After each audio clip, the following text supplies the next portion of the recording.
And there we go. Welcome, welcome, everyone. Let me go ahead and send it right over to Michelle so she can welcome us for today.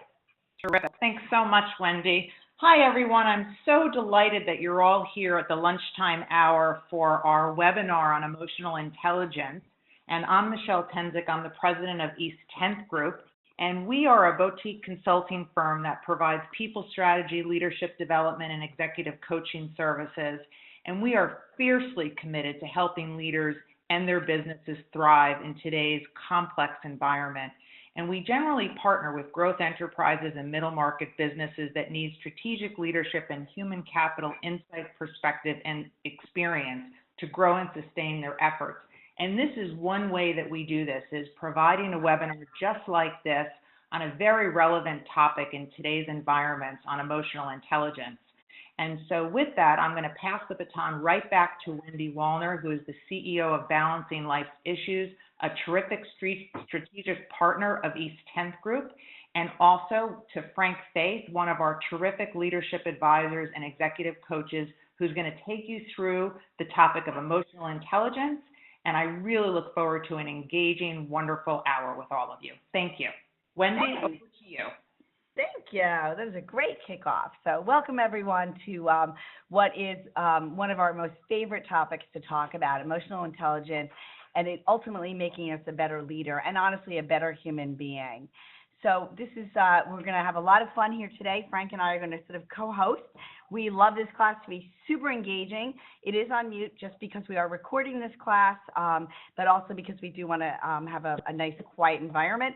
But there's this amazing chat feature. I look at it all the time. We never share your names. It's totally confidential.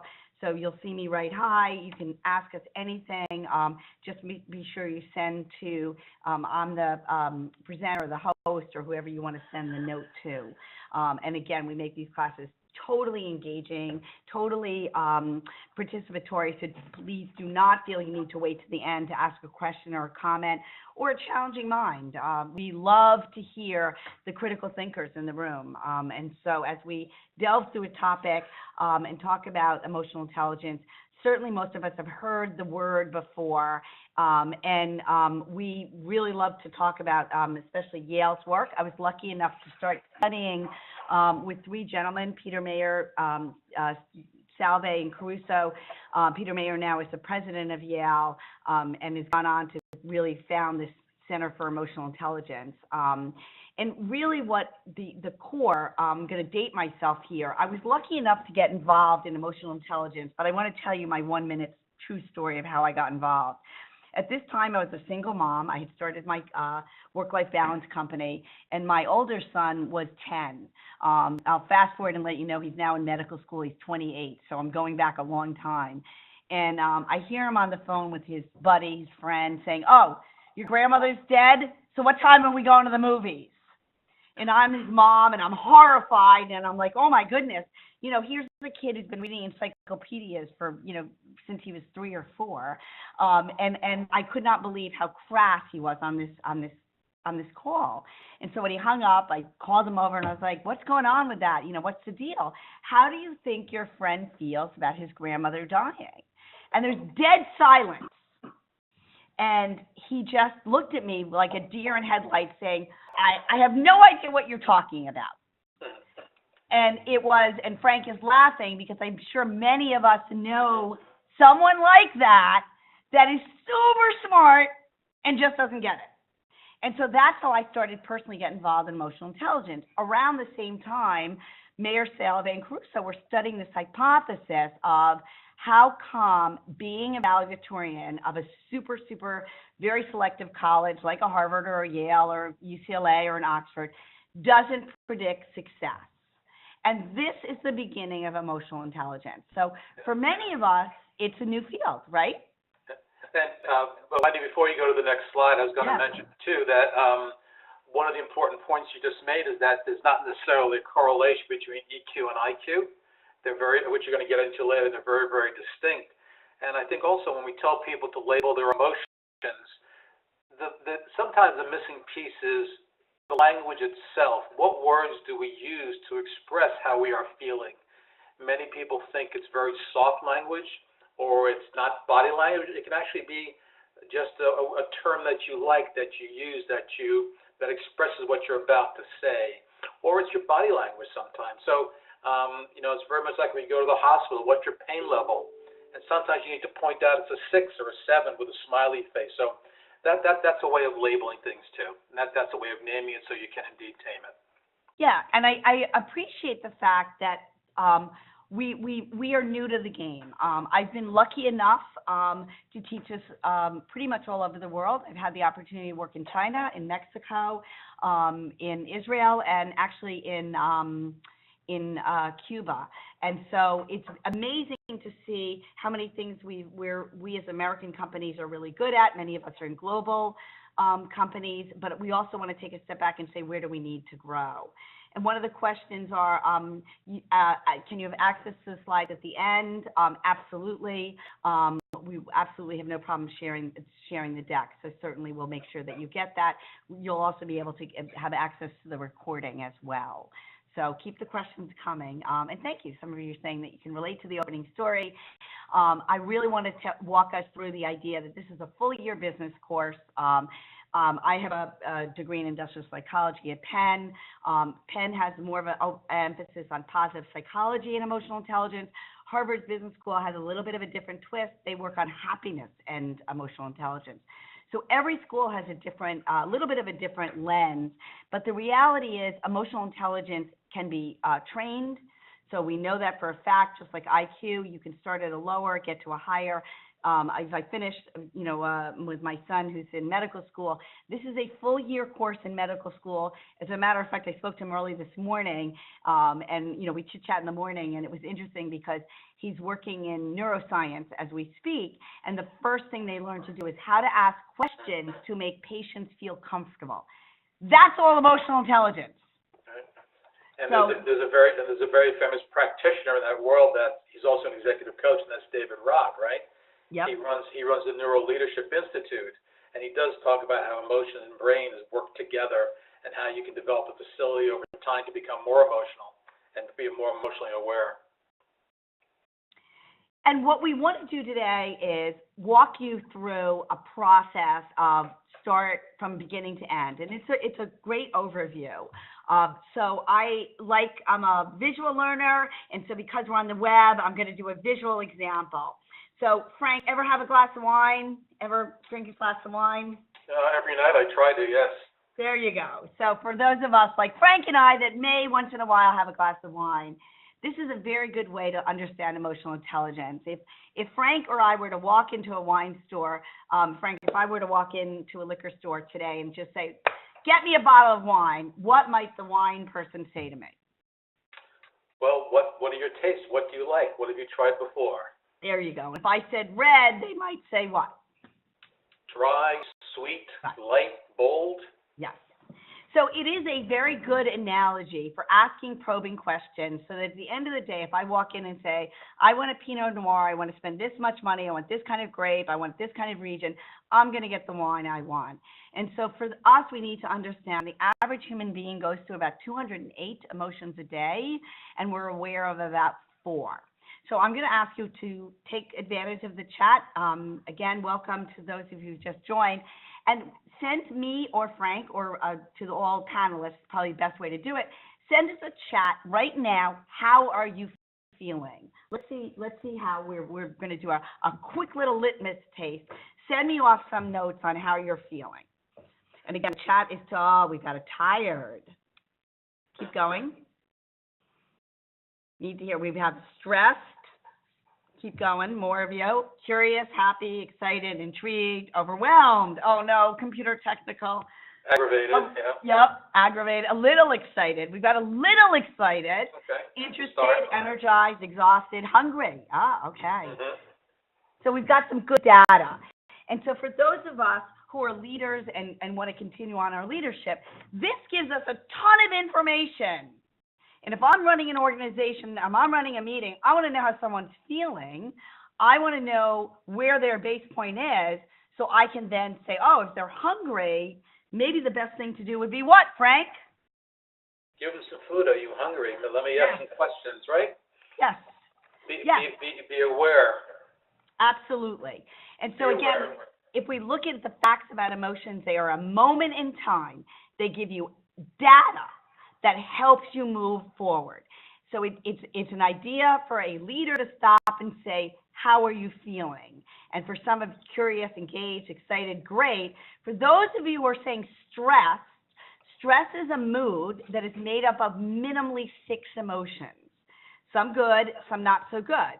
So I need more. So now we're in the wine section, but I need more data. So I always like to stop. Questions, comments. Frank, anything you want to add? Well, one of the points you just made was very, very important, Wendy, and that's you really have to ask people what they're thinking and what they're feeling. You can't make the presumption that you know. Just like when I was in the wine store, I could not make the presumption that you wanted red wine. I had to ask that question. So when we work with other people, we have to ask them the direct question, what's happening today? What do you think about this? Tell me more. It's really a process of inquiry. And as we get better and better, at first the question, right, the uncomfortableness of how you're feeling, because what are you doing? When you put me on the couch? So there's a cultural change that says, you know what? We're going to change cultures. We're going to change conversations. We're going to change the way, because I really want to know. I want to know how you're feeling, and people are going to say, wow, I want to tell Wendy. I want to tell Frank, because look, they actually are interested, and they actually made changes. I mean, some of you know, like the Googles and Facebooks. When I work there, what's amazing to me is they'll change a meeting. If people are not feeling super excited and engaged, if they're worried, if they're overwhelmed, they'll cancel a meeting. They'll say, you know what, this is not a good time to have the meeting because everybody's already feeling negative. So making that first step, in China, I have to tell you what they do with the kindergartners, because I think this is so brilliant. They have an emoticon sticker chart, and when the kid at 5 walks in, they pick the emoticon of how they're feeling. How cool is that? And then the teacher knows that little boy is sad, that little girl is happy. So now I know, and then I'm able to better plan. Well, similarly, when adults text each other now and they use emoticons, Yep. that's more in one little sign than a whole paragraph can do. They carry a lot of weight. Absolutely. And of course, we're living in a social media world where we can, tweet something in 140 characters. So being careful about your language, being careful about, for those of you who wrote stress, I would really push you to say, what did you mean by stress? What does stress mean to you? How much more information can I have? And how does that affect your decision making? How does it affect the next thing you're going to do? And how does it affect your motivation? And that's exactly where we're going to go. So we've identified our emotions. We've taken a step back. We're able to identify them. And I have to tell you, just like the wine class, we're then able to label it. I'm going to use a personal example here. When my father passed away, people would say to me all the time, you're sad. And for some reason, it made me angry. I couldn't understand why I got angry. And then I realized I was not sad that my father died. I was despondent that my father died. There's a big difference between sad and despondent. And so when we say we have to understand emotion, we have to understand emotions that we don't normally use. We have to get sophisticated. So I'm going to ask you the hardest question of today's web. So drum roll here. What is the emotion that we want you to feel that a leader should be setting a tone? What is the most productive emotion that humans have? What's the name of the emotion? See if you can just guess. And just live on the edge, guys. Send me off some ideas. What's the emotion that is going to make your organization the most productive?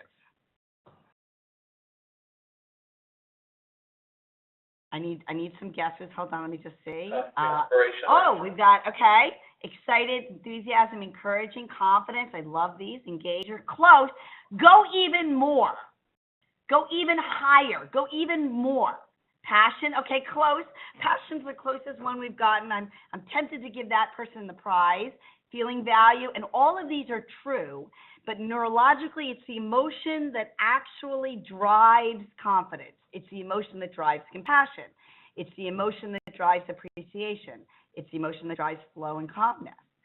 So, great job, guys. Really feeling the love over here, so thank you. The emotion is actually ecstasy. So when's the last time you felt ecstatic at work?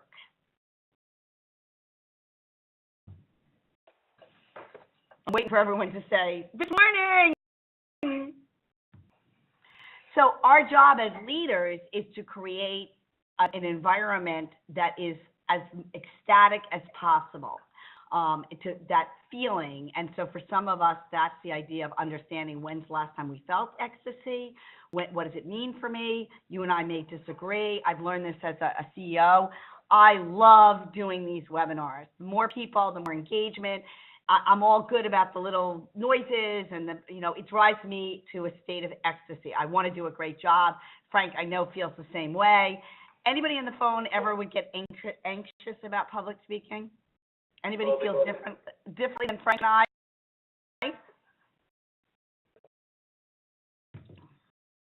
Anybody ever get nervous about public speaking? Well, they say that public speaking is the most terrifying thing that any one human does. It is. And I think clearly it's a great example of how we can have the same exact event and two different emotional responses. Right. So it's really about understanding our emotions and understanding that in our workplace, the top performers are ones of the people who get it. In the political world, you'll call this the likability factor. In the business world, you call this the top performers, the revenue generated world. In the medical world, you'll call this the healthier people. And just on this slide, I got to tell you, we have emotional intelligence eating, we have emotional intelligence parenting, we have emotional intelligence leadership, which we're obviously talking about today, and we also have, interestingly enough, emotional intelligence and the healthcare professional. So all the different ways you can go. Wendy, are you all saying that there's a different kind of emotional intelligence that might vary by the kind of work we do? Yes. How amazing is that? So if you think about a time, right, and clearly we have a lot of benefits, we have a lot of buy-in, but if we think about a time about whether we're in a type of environment like, I'll use an example, when I rolled out this program for an insurance organization, and we were working with actuaries that truly really do, for the most part, work with numbers, work with pie charts. So that's a different kind of emotional intelligence. That's a different type of fastidious tenacity to get that job done versus an HR person who has so many different issues going on versus a CEO who may be going through a merger and acquisition. I mean, how different are those, Frank? Oh, significant, yes. The other thing, too, that, you have the first bullet point here on the job, what you're also talking about here is that highly emotional, intelligent people are really good at resolving, that's your second point, resolving conflict, because they have a wonderful balance between assertiveness and cooperativeness. They're very open, they're willing to listen, they're willing to hear, and they're also willing to debate in a non-threatening way. And the way you approach that does vary by the context in which you're managing. And a good self-awareness part here, a good way to check in here is if the phone rings and a deadline changes, if the phone rings and the CEO wants to see you, if the phone rings and even, as happened with me, my kids have been in a car accident, your first response is a good way to measure how emotional intelligent you are. Your first way of, bring it on, I can handle it, right? So how many of these characteristics do you match? I mean, how many of you, anybody wearing a watch? Frank, do you by chance have a watch on today? I do have a watch on me. I just got one. Matter of fact, yeah. Yes, will you do me a huge favor? And I have to credit Marshall Goldsmith for this. So, Frank, go ahead and take your watch off for me, okay? Okay. Let me know when it's off, and go ahead and put it on the other wrist. It's off. And put it on the other wrist. It'll take me a little more time because I'm not as fast with my left hand. Oh, there you go. Okay, there we go. How's it feeling? Oh, it feels heavy. It feels awkward. I love it. So emotional intelligent people that are change agents are people that first do what Frank said. You have no idea how many people I coach when I'll tell them, move your watch, and their first response is, no, I can't do that. My wrists are different sizes. It won't work. How is that person going to manage in your organization? Oh, very, very reactionary. Yep. Anyone ever work with someone like this? Oh, yeah, I would so move my watch, but no, not today. But, yeah, I think it's a great idea, but not for me. Anyone ever work with someone like that? The yeah butters? Well, and also sometimes people like that, they're not sure how to use their emotional intelligence to affect others around them. So they only see one side of that discussion, which is, what does it mean to me? They're not asking the question, what does it mean to others? Yes. And as we look, what Frank is describing, how empathetic are they? How willing, perfect segue, right? How willing are they to change? How many new ways do you change? And I'll tell you guys, do a self-assessment. How many of you eat new foods? How many of you try new hairstyles? How many of you go a different way when you commute? How many of you are willing to try a different vacation plan? I mean, how open to new experiences are you? And how open are you to saying, I need somebody in my life that's different than me? So empathy, and MIT has probably done one of the largest studies on this. So empathy is not a born skill. So for those of you who think you're born with it or not, that's an absolute fallacy. So that's number one. And number two is it's something that we need to be taught. Reading, writing, arithmetic, and empathy. Tell me why you feel that way. Tell me why you voted that way. Tell me why you bought that. Tell me why you care about that. Tell me why you think that will work, and tell me why it won't work. So it's really caring deeply about someone else's thought process. Yeah. You know, Wendy, on that point, there's a wonderful new book called Mind Wise by Nicholas Epley, exactly on your point. And he did a survey. He asked people who had been together for many years, typically married couples or people unmarried but together for a long time, he asked them the most basic questions about the other person, and they only got it right 20% of the time. And what he learned from that was that you have to ask somebody what they're feeling directly. You can't make the assumption that you know. And, you know, it's interesting because even in my own world, right, I train every day. And when a trainer will come to me and say somebody is the most difficult or a site is really challenging to go to, one of the things that's important is I'll mystery shop. And I'll say, okay, what does difficult mean? Because that word is confusing. So really, truly putting yourself in somebody else's shoes. And just one real life takeaway here. For leaders to learn empathy. This goes before emotional intelligence. It's the Gestalt therapy. So we're going back to Frederick Pearl's days. If anyone's into really hardcore therapy, they'll recognize those names. And they call it the empty chair. And so I do this a lot in my organization. I'll say, okay, I'm going to play the other person. I'm actually going to get up from my chair, and now I'm going to be Frank. And I'm going to say, well, what's it like to spend a day in the world of Frank? And what's my takeaway? What do I need to do differently? So many times as we do these classes, people want to drill down more and more and more. And so this is a great slide to roll out to your teams, to your families, for yourself. You know, we've talked about asking people how they are, not to be afraid to share emotions. Leaders need to set climates by sharing their emotions. So if you're familiar with Brene Brown's work, I'll send it off in a text. She does many TED Talks on vulnerability. She talks about a leader sharing what I'm scared, what I'm nervous. Certainly my team is very used to the Wendy's anxious about this. So a leader's going to set the tone, and then they're going to take a pulse of the tone. And that's where teams begin to bond together. So they get through their anxiety, and they move on. So Frank, go ahead. I was going to say, that was a perfect lead-in, that when you reduce anxiety, you also lower the risk for the whole group. You're saying that I am open to talking about something, and this is we'll get to this later, it's a trusted environment where I feel confident that what I say will be respected, and I'm going to say it in a non-evaluative way because, well, I'm not sure how other people are going to react, but whatever I say will be acknowledged by others as something that is serious to me, and that I'm being truthful in what I'm saying. And, you know, I think one of the buy-ins about emotional intelligence for me personally is, tell me what you really think and feel. And if I go back to my kids' example, because it's a safe place to say, I think many of us want to be great parents, we want to be great partners. The idea is, tell me what I need to do better. So you'll hear those words from an emotionally intelligent leader. What do I need to do to get better? The difference is, when we did a coaching session this morning with someone who said, you know, I'm really great now. Like, Frank, you get that, right? Like, I'm really great. Yeah, I got that. No, I'm really great, Frank, really. I'm good enough. I'm sure you are. And you could see how demoralizing that can be Yeah. to our team. Well, people And shut down right away. like I do health coaching. It's somebody saying to me, I have no idea how I gained the weight, but I really haven't gained that much weight. But it's somebody else's fault that I gained the weight, Frank. You know that, right? Of course. Yeah. So what's interesting about this, as you start to be aware of it, all of a sudden these people will pop into your brain. I use an extreme example of a client I worked with, but I think it's very real, and you'll tell me if you know someone like this. At the end of every meeting, everybody knows the meeting is over. People are getting ready to leave. They're putting their coats on if it's winter. They're cleaning up. They're turning the lights off. The party is over.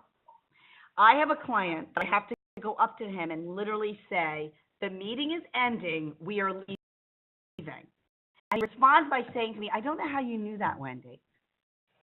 How did you know that?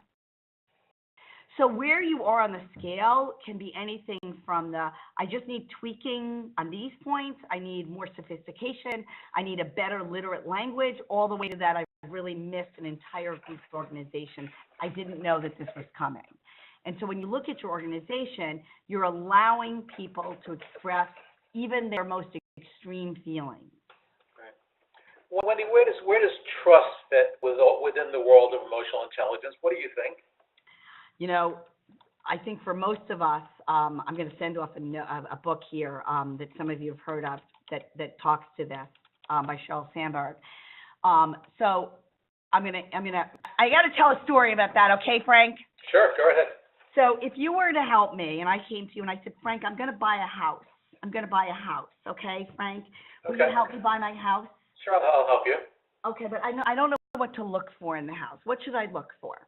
What's important in my house? What are your needs? You know, what does it have to be? How big I does it want have a to be? 10-bedroom house. I want to spend no money. I mean, I do these ridiculous things, and let's say I get everything.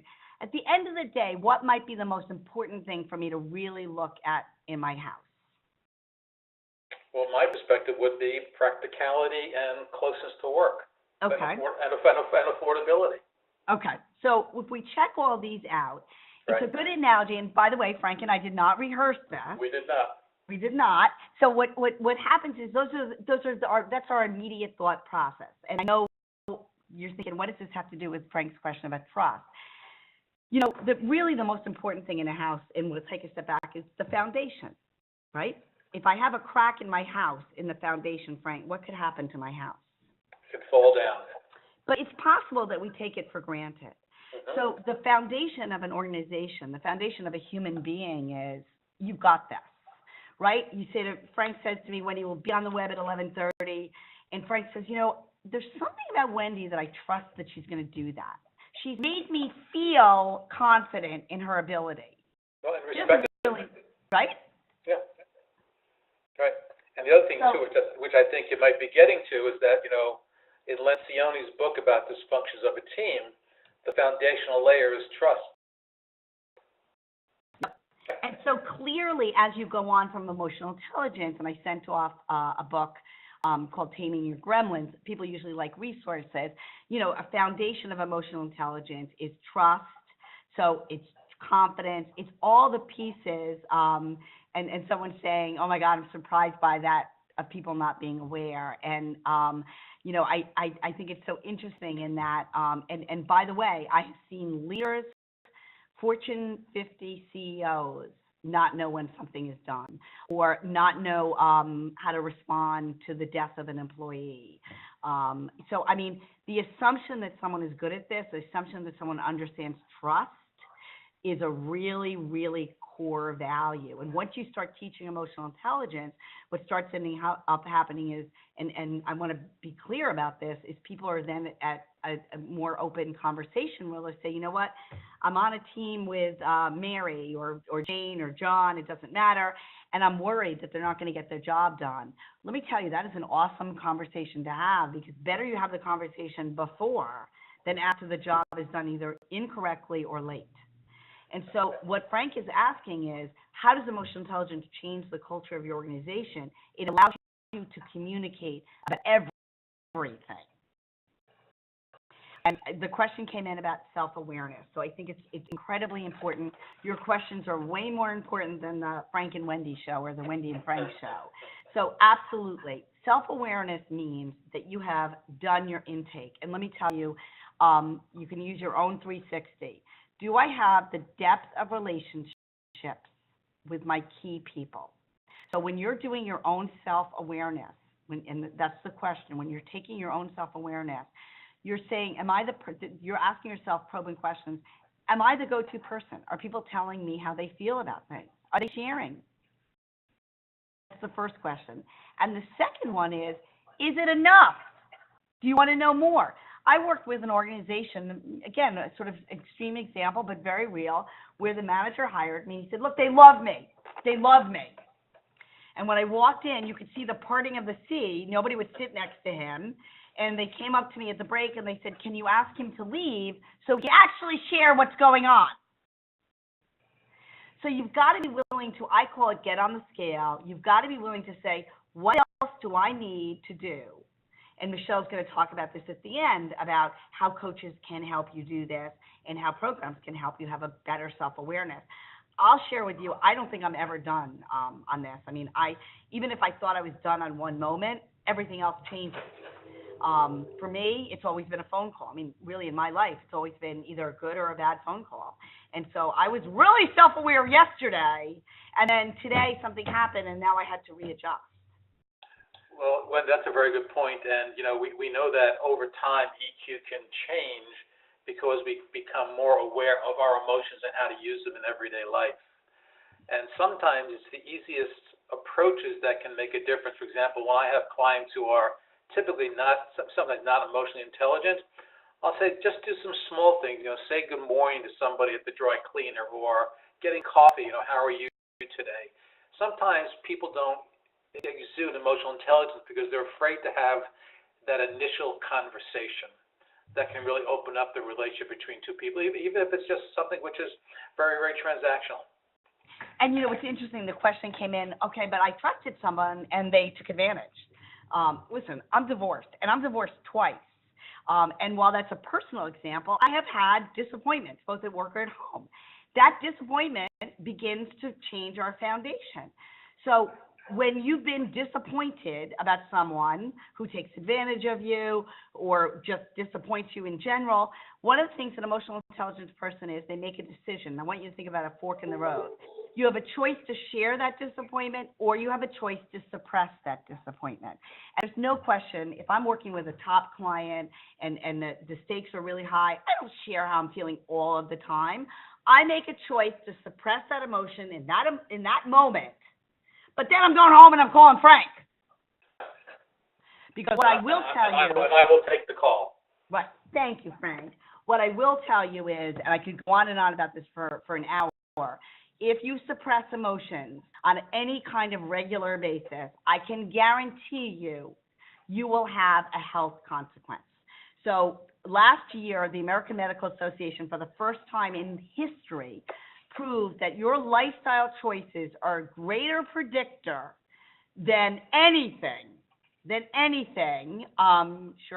got a question to go back. Than anything for your health outcome. That's why someone just asked us to go back and go over these. So when you're looking at your tips to build your EQ, you're going step by step.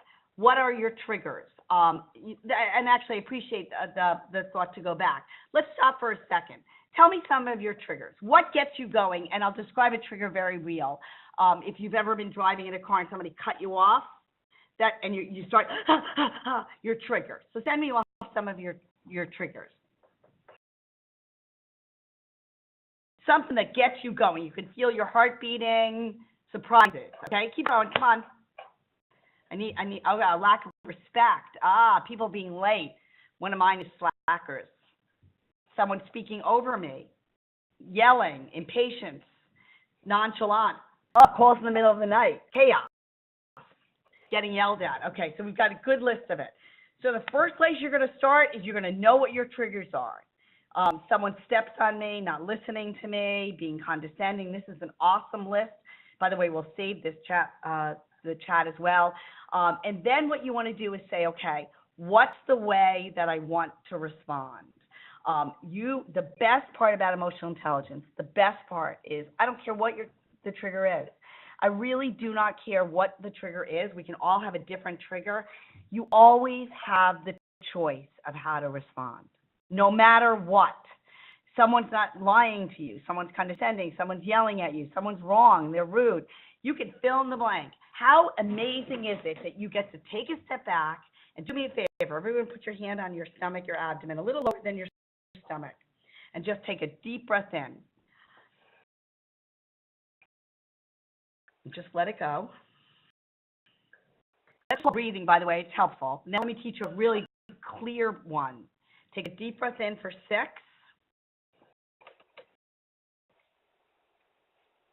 Hold for 3. And let go for 6.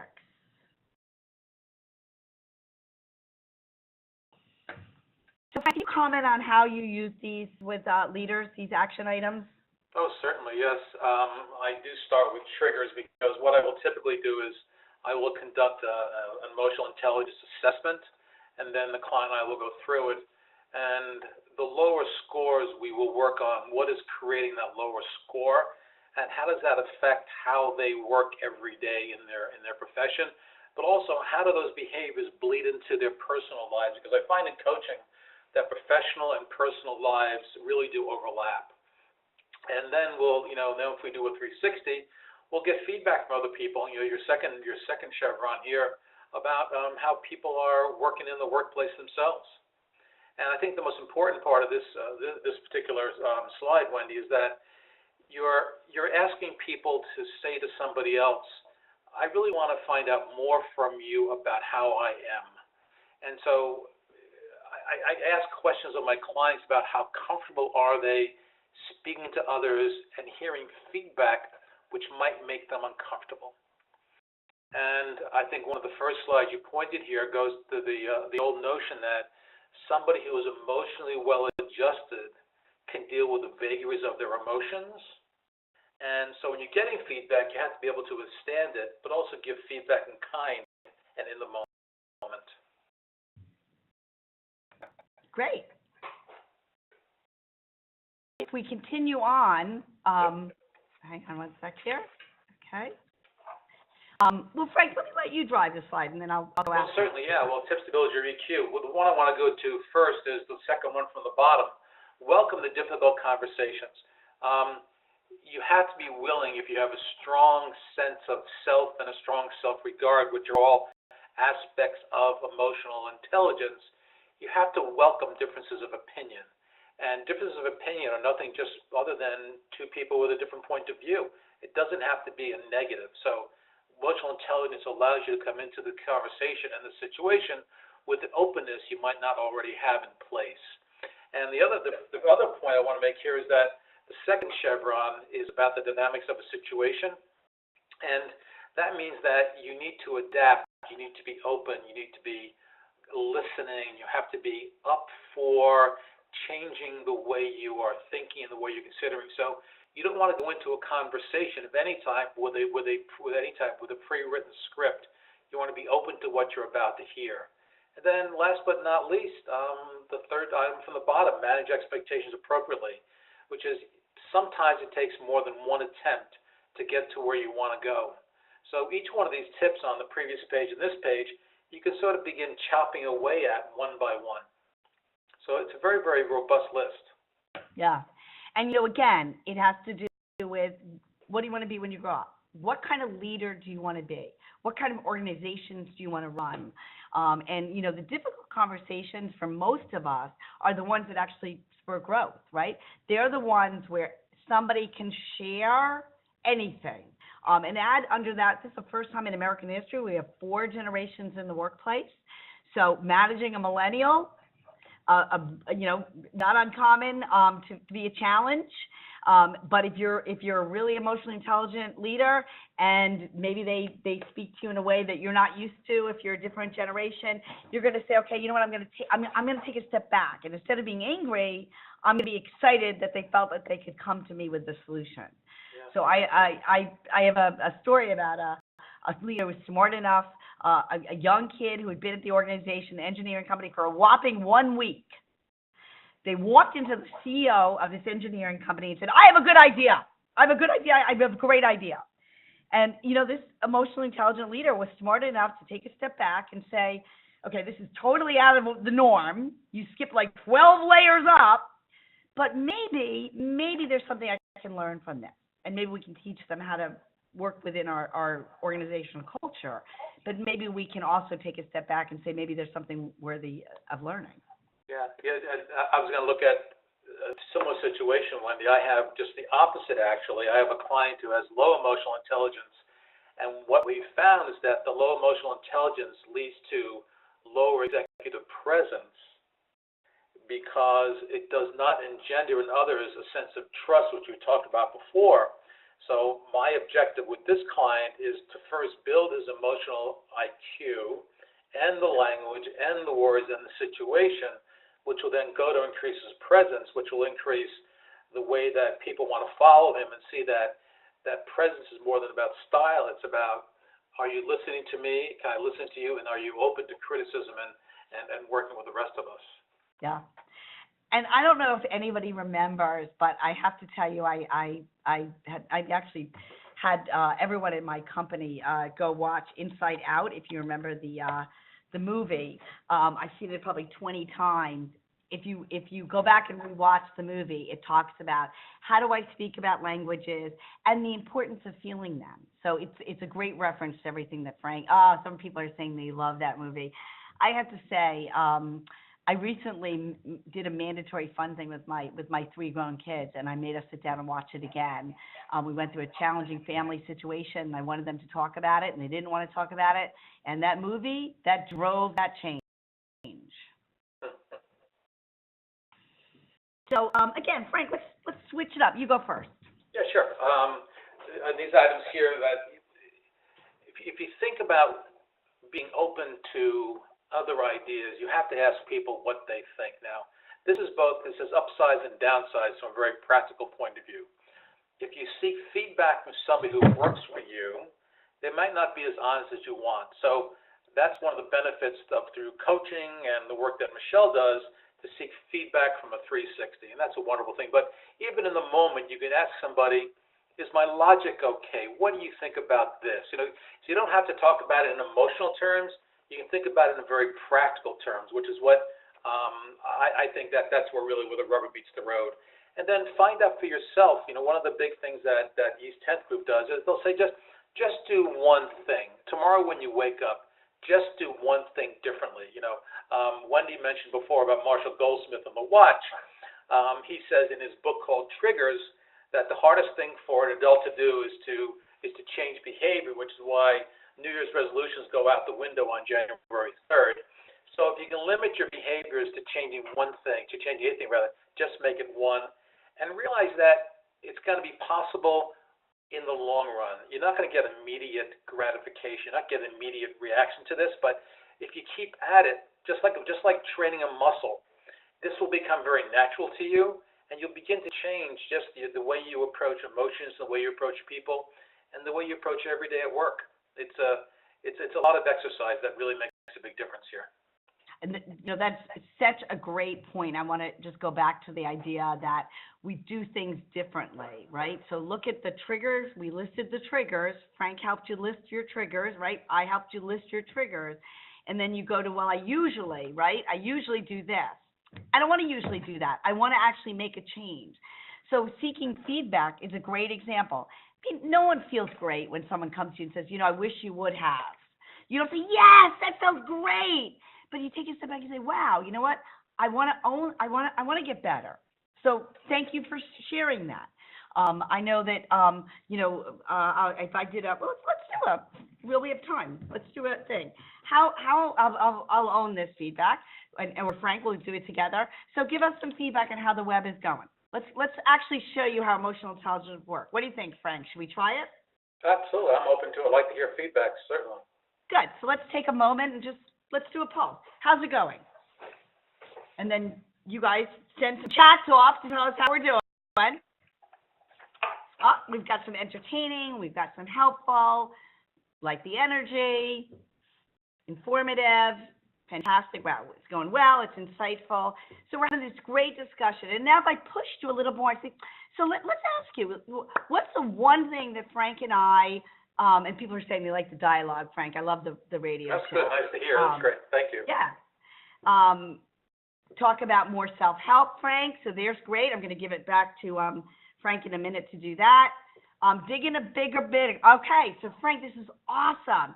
People are telling us what they want. Look how amazing feedback is.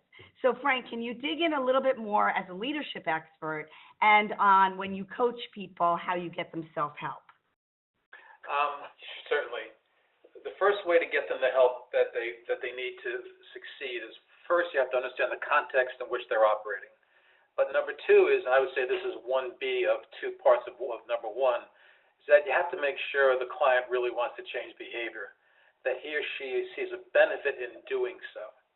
And typically, if they are willing to do that, it makes them not just a more effective leader for themselves, but a more effective contributor to the organization. So one of the things that I use, one of the graphics that I use in my coaching is the capital letter T. If you think about the capital letter T, the vertical part is IQ. It's technical skills. It's what you need to get the job done. But then when you reach a certain level of management, you go to the horizontal part of the capital letter T, and that's where EQ begins to take over. And that's where we begin to wonder, how did that person become so successful? And you realize it's kind of an amorphous set of capabilities, but they all surround emotional intelligence. So going back to the question, I help clients identify those emotions, and we do role playing, we do labeling, we do triggers that allow that client to become as comfortable with themselves expressing emotions as they are likely ever to be. And what I've done several times is we do an emotional IQ like in year one, and then I'll come back year 2 or 3, and we'll do what I call a pulse check on emotional intelligence, and we'll see a change. So you have to know where the deficiencies are, what your strengths are, and you have to accept that you want to make some change along the way.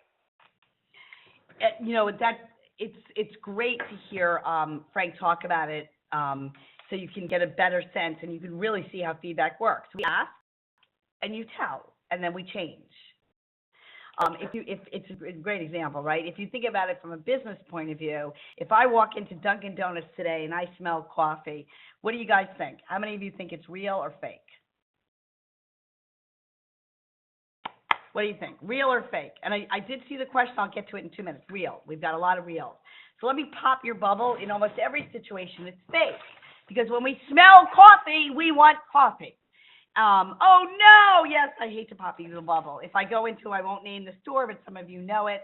These are some of the companies I work with, and they decided that if they make a 6, and this is true for men and women, if they change the sizing, a 6, a 4, a 4, a 2, a 2, a 0, or men's suits, same thing, and we feel skinnier, what might we do? You're going to buy the item. Maybe we're going to buy more, right? And so when we look at seeking feedback, stores do it all of the time. They say to you, what is going to get you to buy more? What is going to get you to feel better? And the more and more stronger our emotional intelligence skills are, the more we're likely to understand how they're used. So it's super interesting from a store point of view as well. Right. And before we close, before we get to this last slide, you want to go back to that last point, Wendy, is that one of the real benefits of having a very solid emotional intelligence foundation is that it gives you an ability to test reality. Is this the truth? Is this the environment that I am working within? And if so, then I feel more confident in the decisions that I'm about to make. We got a great question that really a very insightful question, so thank you, about, but what do you deal with when you're working in an organization that doesn't value it and actually sees emotional intelligence as a weakness? So one of the best parts about today is, listen, it's great when cultures embrace us, right? We love that. But you know what's great about being emotionally intelligent? It just takes you. So if you have a disappointing day, or you have a day that's challenging, or you have a day where you're working in an environment that isn't ecstasy, right? The fact is, I mean, it's real, but that doesn't mean you can't become emotionally intelligent. Now, look, I'm going to answer by telling you, we're all going to get there. I'll use the medical example because it's the most extreme. In the last year, and I've done a lot of work prior to my son being in medical school with doctors, and we look at it from a health point of view, right, a holistic point of view. They did an amazing study that found humans are 80% less likely to sue their doctor, even if the doctor made a mistake, if they felt compassion toward that doctor. So think about that. We don't sue people we love. We don't sue people we like. And also, Wendy, on the investment management side, people are not critical of the investment managers they like, even if the results are below the results that would be gained by an index fund in the marketplace. Yeah. Well, you think about everything, right? We could go on and on and on. I do want to leave time for questions, but if you think about this, we buy and sell on stocks. We vote. On emotions. We vote on emotions. I mean, everything is based upon how we feel. Every politician, I certainly work with them, has an emotional intelligence leader or coach, someone that they work with. So as we continue on and on, this is an overview, and I do want to make sure that I did miss two questions. You start coaching with positive feedback, strengths with negative. Absolutely great point. Some of you, they're talking the comment about compliant coaching, which puts defenses up. It's absolutely true. If you want a very simple read, and I mean this in a nice way, maybe you remember the book Whale Done by Ken Blanchard. It's about a 20-minute read, but we rolled it out actually even for the Federal Reserve, saying, you know what, just say something nice. Just say something nice, right? How many of us had grandmothers or grandfathers who said, you kill a bee with honey? The other comment that I did want to miss one more thing. I do want to address that one more comment about the person, because a few people talked about being in a negative environment. You know, everything that, and I know Michelle and Frank and I are very like-minded about this. That is why it's so important to pursue your own personal happiness. So for those of us that may be working in an organization that's struggling with emotional intelligence, or maybe they're struggling with changes of time, one of the things that's so great about the value that people like Frank bring is executive coaching is internally driven. I mean, I guess that's what turns me on so much about this topic is I truly get to control my emotions no matter what. So I no longer say, well, you know what, the organization or this did this or that did that. It doesn't matter. I get to control how I feel. Right, because you're taking personal responsibility for controlling what you can control. Right. It's you know, really important. So we did get to a lot of questions. I'm happy to stop. We're not going to unmute the phones because it does get too noisy, but I do want to make sure that we leave enough time. It's empowering. Many of you did write questions, but I think we will share the deck. Absolutely, you will get a deck. The class is being recorded. Certainly want to give everybody ample opportunity to ask questions or comments before I turn it over to Michelle for closing comments. I think we gave a lot of resources, but certainly happy to, if there's any resources particularly that you want, please feel free to ask. You can certainly send off any questions or comments to either Frank or myself. And Frank, certainly, maybe you want to say some closing words while we're waiting for some questions. I don't see any coming in right now. Yes, certainly. The best thing about emotional intelligence is that it is such a practical, helpful approach to living and working with others that you don't have to think about it as something that occurs within the world of business. It occurs within the world of every human being. Not to get too philosophical about it, but it's how people work well with each other on an everyday basis. It also gives you some stability in your own life about what matters, what do you want to say, and it allows you to be properly assertive when you want to be. It allows you to ask the question. It allows you to make a statement that says, this is what I think, this is what I feel, in a non-judgmental way. And so what I like about coaching, Wendy was getting into this, what I like about coaching, especially around the emotional intelligence space, is that it is so applicable and it's so practical that you see remarkable change relatively rapidly with clients. And there's a process to it. There's a lot of assessments you can do. There's a lot of outside work on it. So it's a very rich field for coaching and discussion. The last question that just came in, how do you get senior leaders to understand the importance? One of the greatest things that we've learned through MRIs is emotions are contagious. So you get buy-in simply by acting as ecstatic as you possibly can, as happy, as joyful as you can. Because let me tell you, when you act that way, everybody wants it. So positive emotions are contagious and negative emotions are contagious.